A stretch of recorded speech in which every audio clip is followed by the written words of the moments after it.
Aleluia, Cristo vive. Irmãos queridos, pode acender as luzes aí, gente.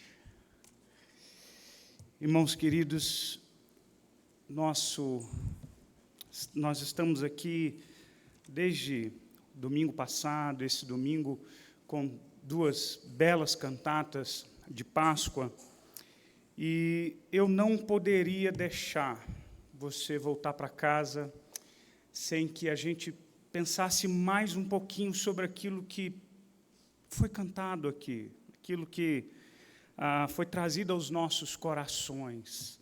Semana passada eu falei sobre as palavras ou as afirmações de Jesus ali na cruz do Calvário.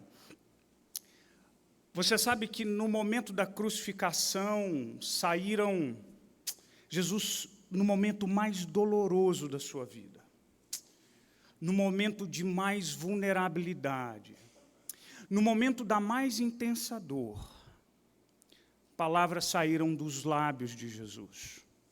7 palavras, 7 afirmações ali na cruz do Calvário. Semana passada a gente ouviu sobre 3 delas, e aqui eu quero pedir a sua paciência para que a gente reflita acerca das 4 últimas afirmações de Jesus na cruz do Calvário, e presta atenção. Cada uma delas é extremamente reveladora e significativa acerca da razão da morte de Cristo, do significado da sua morte. Mateus capítulo 27, versículo 46, a 4ª palavra, ou a 4ª afirmação da cruz, para mim, uma das mais dolorosas. Assim disse o Senhor Jesus no Evangelho de Mateus, e você fica atento com a sua Bíblia, porque nós vamos olhar nos Evangelhos, ora em Mateus, ora em João. Deus meu, por que me desamparaste? O versículo todo diz assim: por volta da hora 9, clamou Jesus em alta voz, dizendo, Eli, Eli, lama sabactani, que quer dizer, Deus meu, por que me desamparaste? De todas as palavras da cruz, essa é para mim a mais intensa e, ao mesmo tempo, a mais intrigante. E por que essa é a das afirmações mais intensas de Jesus? Porque essa é a afirmação que expressa a maior dor, ou a profundidade dessa dor de Jesus, que ia muito além das dores do corpo, que já eram enormes. Talvez seja essa afirmação a que mais representa o temor de Jesus no Getsêmani, pouco tempo antes orando, dizendo, Pai, se possível, passa de mim esse cálice.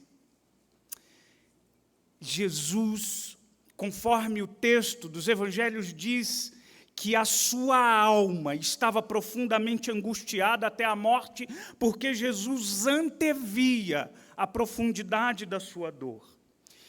E porque para mim essa é uma das palavras mais intrigantes, a mais intensa sem dúvida, mas ela é também intrigante porque é difícil a gente conceber ou imaginar o abandono de Deus. Você já parou para pensar sobre isso? Deixa eu tentar explicar isso da seguinte forma. Nós vivemos em um mundo quebrado, afetado pelo pecado. Esse mundo jaz no maligno.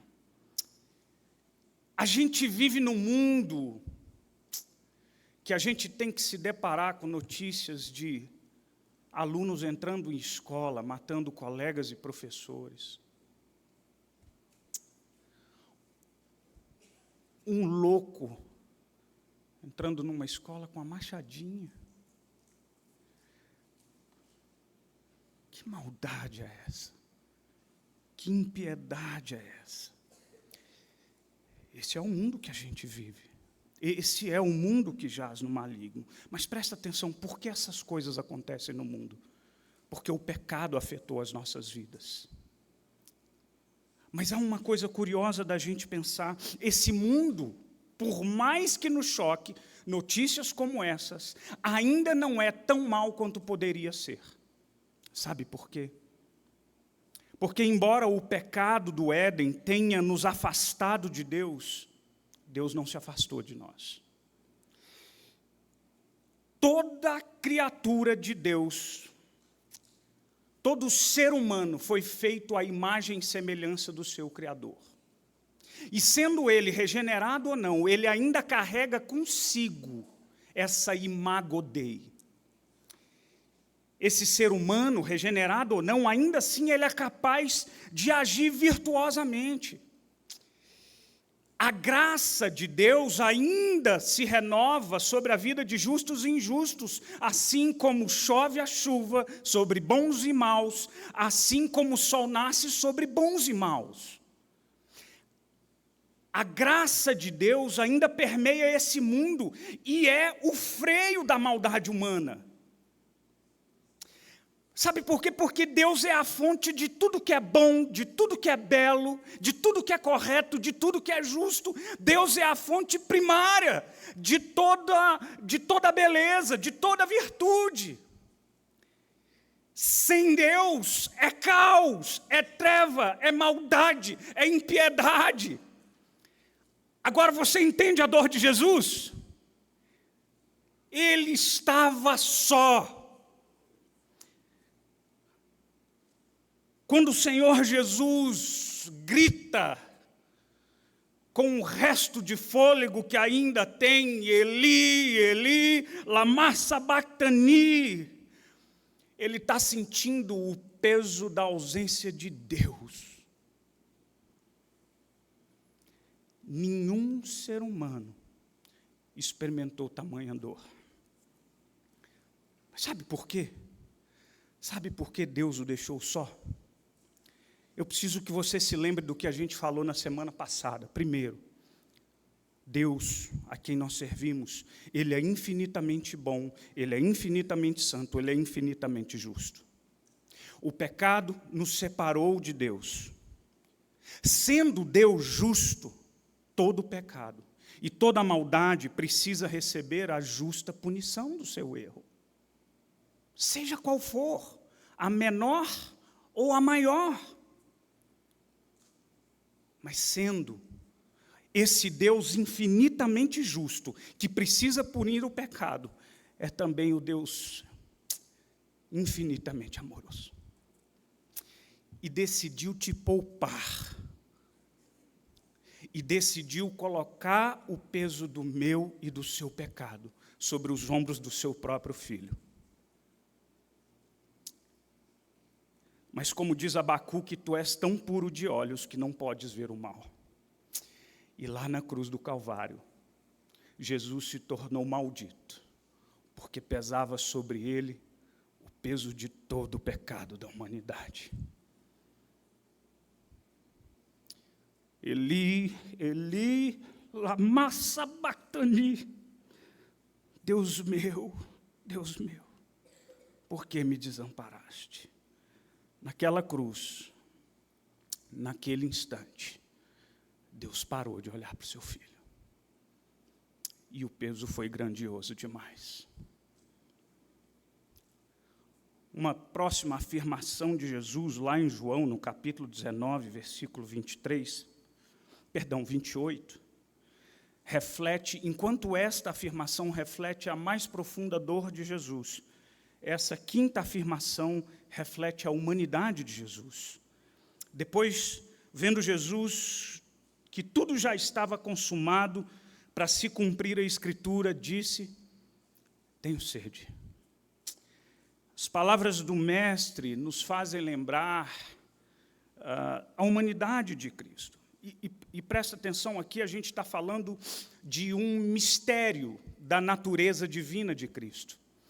Porque às vezes a gente olha para Jesus como um homem divinizado, ou um Deus humanizado. Jesus não foi nenhum nem outro. ele foi totalmente homem e ele foi totalmente Deus. Duas naturezas, miraculosamente, habitando uma mesma pessoa. Totalmente homem, totalmente Deus. Tenho sede. Tenho sede revela para mim a humanidade do meu Senhor. O Deus criador dos céus e da terra, de lábios ressecados, clamando por um pouco de água. Tenho sede nos faz lembrar que Cristo foi homem, porque Ele é Deus Emanuel. Ele é Deus com a gente, Ele é Deus perto da gente, Ele é Deus dentro da gente. Tenho sede. C.S. Lewis disse que Deus precisou enviar o seu Filho aos homens, para fazer dos homens filhos de Deus. Tenho sede. Os pecados dos homens sendo pagos pelo único homem que nunca cometeu pecado. Tenho sede. Deus se esvaziando de si mesmo e assumindo as limitações de um corpo humano sedento. Tenho sede. O Deus homem que sabe o que é padecer. Tenho sede. O Deus homem que experimentou as nossas dores, que chorou os nossos lamentos, que sofreu por nós e sabe a intensidade da sua dor. Tenho sede. A sexta afirmação de Cristo na cruz do Calvário. Agora, as duas últimas afirmações já não mais expressam dor e lamento. A cruz começa a se converter de condenação para salvação. As palavras de Jesus estão lá em João 19, versículo 30. Quando, pois, Jesus tomou o vinagre, disse: está consumado. E, inclinando a cabeça, rendeu o seu espírito. Irmãos queridos, o teólogo A.W. Pink descreve essa cena de uma forma maravilhosa. Ele diz assim: a cruz de Cristo tem dois lados.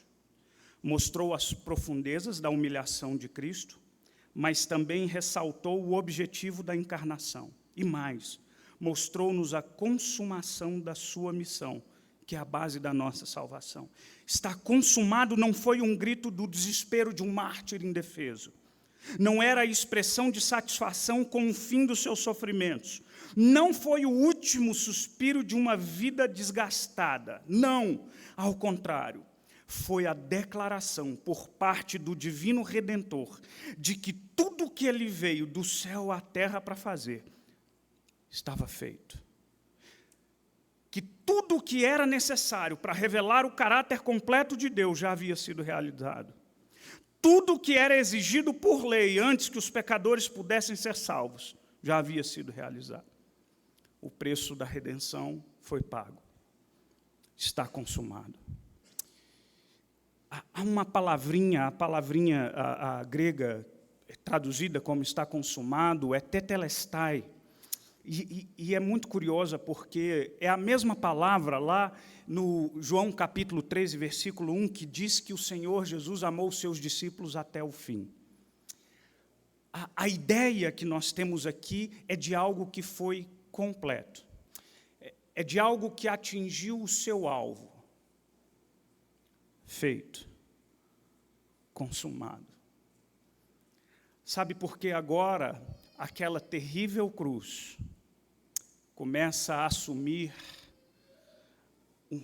começa a perder o seu aspecto sombrio e começa a se revestir de glória e esperança.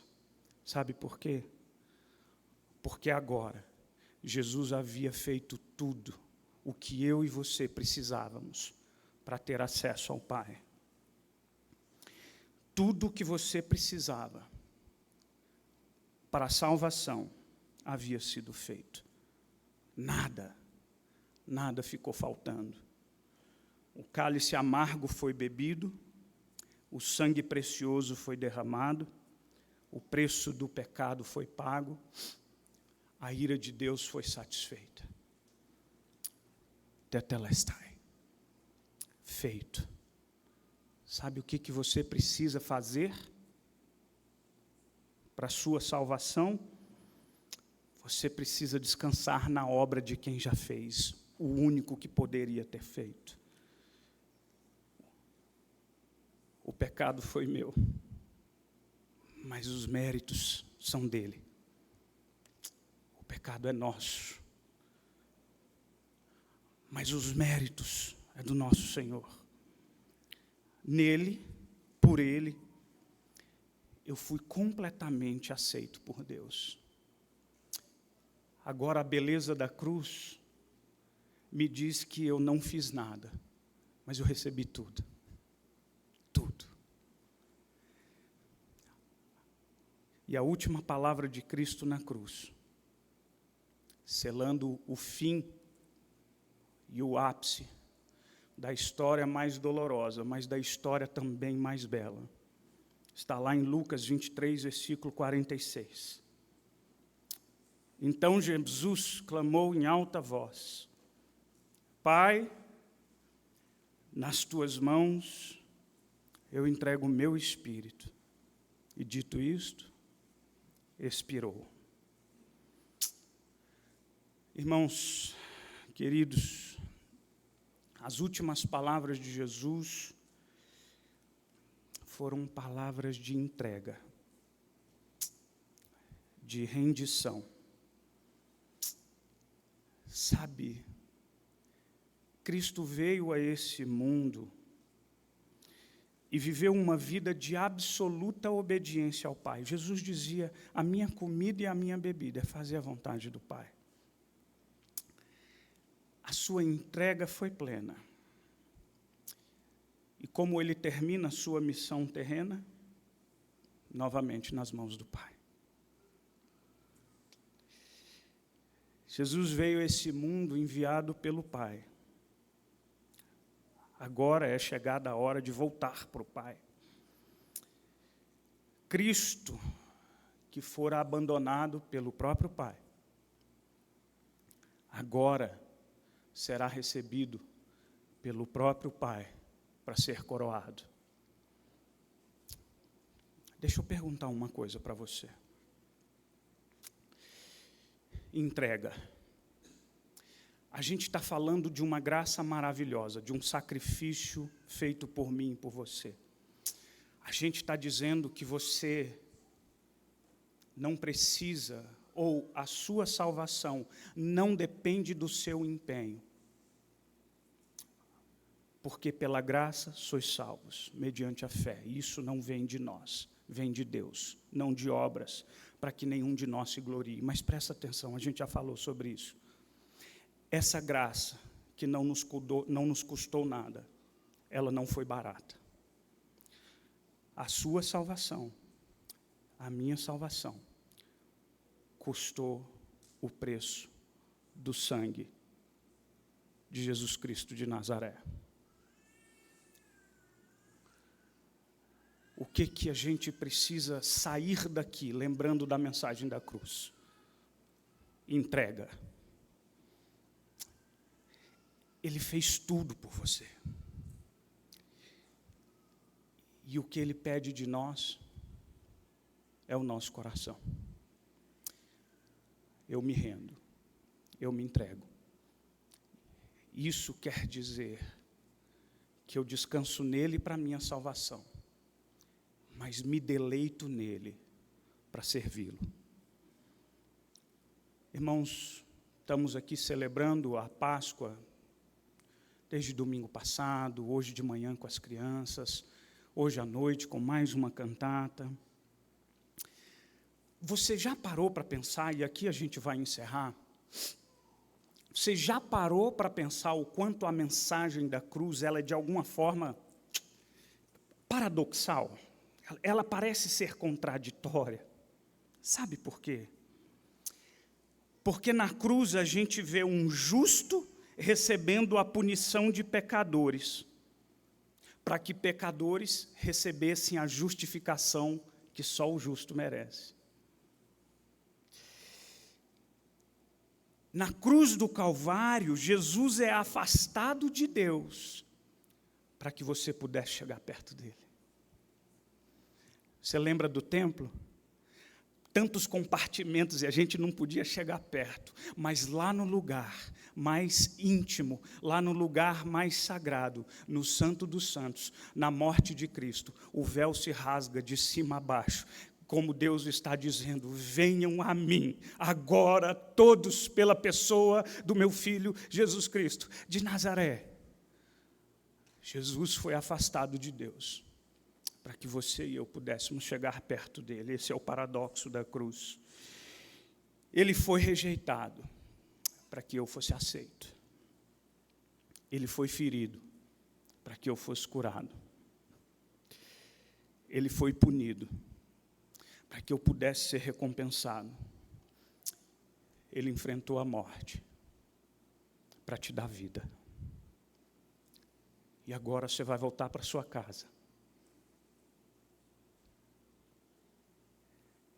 E aí? Você entendeu essa mensagem? Você entendeu que é impossível a gente ficar impassível a ela?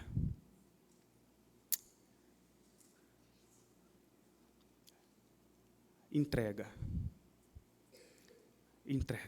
a sua vida naquele que fez tudo para oferecer para você a salvação que você e eu nunca merecemos. A cruz do Calvário,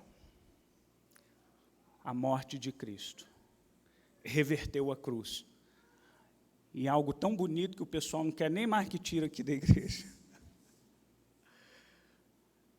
A cruz que era sinal de morte, agora anuncia o maior amor que já pisou nesse mundo. Porque Deus amou o mundo de tal maneira que deu o seu único Filho para morrer por mim e para você. Todo aquele que nele crê não perecerá, mas terá a vida eterna em Cristo Jesus. Feliz Páscoa para você. Feche os seus olhos, vamos orar ao Senhor.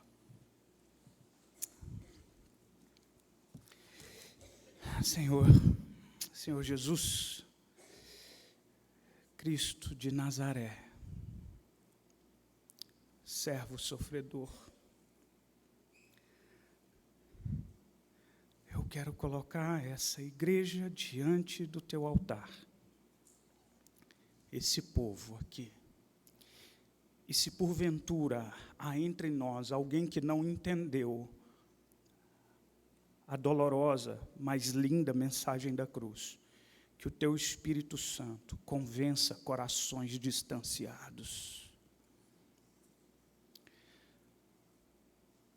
Que o teu Espírito Santo transforme aqueles que ainda não foram feitos filhos de Deus. E que a cada um de nós que confessamos a nossa fé no Filho de Deus morto e ressurreto, que o Senhor nos fortaleça, que o Senhor nos firme nos teus caminhos, e que a vida do Cordeiro morto e do Deus ressurreto seja a minha vida. Ele morreu a minha morte, para que nós vivêssemos a sua vida. Uma vida de ressurreição, vida nova em Cristo Jesus. Muito obrigado por cada irmão querido aqui nessa noite, que a mensagem da Páscoa fique gravada em nossos corações. Em nome de Cristo Jesus. Amém. Amém.